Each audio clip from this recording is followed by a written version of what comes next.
जुबान का दर्द। एक समय जब मुगलों का साम्राज्य खत्म होने को था, दिल्ली की सियासत बदल रही थी, तब सभी प्रजा घबरा कर इधर उधर शरण ले रही थी, खासकर कला क्षेत्र के लोग। सभी शायर जिन्हें पता था कि अब उनकी रोजी रोटी का भी बस अल्लाह ही मालिक है। उस वक्त दिल्ली में एक मशहूर शायर हुआ करते थे जिनका नाम था मीर। एक दिन मीर भविष्य की चिंता में सर झुकाए बैठे थे, तभी राहगीर गुजरा। उसने रुककर चिंता का कारण पूछा। तब मीर ने अपने और बीवी बच्चों के भविष्य की चिंता व्यक्त की। तब उस राहगीर ने मार्ग सुझाया। उसने कहा, अभी भी हैदराबाद में मुगल राज है, वहाँ आप जैसे महान शायर की जरूरत है, आपको वहीं निकल जाना चाहिए। मीर को यह बात ठीक लगी और उन्होंने दिल्ली से रवानगी लेना तय किया। कई बैलगाड़ियां सजी जिस पर उनका पूरा परिवार हैदराबाद की तरफ चल पड़ा। सफ़र कई महीनों का था, जिसमें कई शहर, कई संस्कृति के दर्शनों के बाद मंजिल मिलना था।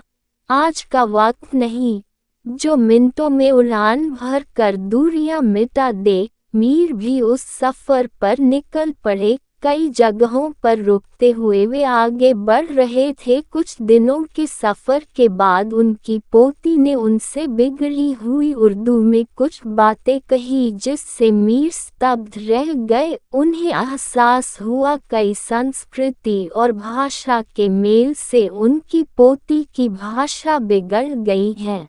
उर्दू के महान शायर के लिए यह पल अत्यंत दुखदायी था। जिन्हें भाषा में प्रचुरता हासिल थी, उनकी पोती उसी भाषा का अनादर कर रही थी। उसी क्षण मीर को एहसास हुआ और उन्होंने अपना काफिला रोका और तुरंत दिल्ली की तरफ वापस रुख करने का आदेश दिया। जिस पर उनकी बेगम ने पूछा, आपने फैसला भविष्य के लिए लिया था, अब आप पीछे क्यों जा रहे हैं? जिस पर मीर ने जवाब दिया, बेगम, तुम्हें रोजी रोटी की पड़ी है और यहाँ जीवन की दौलत लुटे जा रही है। लाखों की जुबान बिगड़ रही है। दिल्ली में खाने को मिले ना मिले, हम भूखे रह लेंगे, कम से कम लाखों की जुबान तो सलामत रहेगी। कहानी से शिक्षा। आज जमाना ऐसे बदल रहा है कि हिंदुस्तान में लोग हिंदी बोलने से शर्माते हैं। फैशन के दौर में हिंदी की जगह इंग्लिश ने ले ली है। हर प्रांत, हर प्रदेश ने भाषा को खेल बना दिया है। ऐसे में भाषा के ज्ञानी को जो डैक पहुंचता है, उसका अंदाजा भी हम जैसे लोग नहीं लगा पाते। हम पर फैशन की पट्टी ऐसे बंध गई है कि हम भाषा के महत्व को नकार बैठे हैं, ऐतिहासिक संस्कृति को झुठला बैठे हैं। मॉडर्न होना गलत नहीं, जरूरी है, पर अपनी जड़ें छोड़ देना गलत है।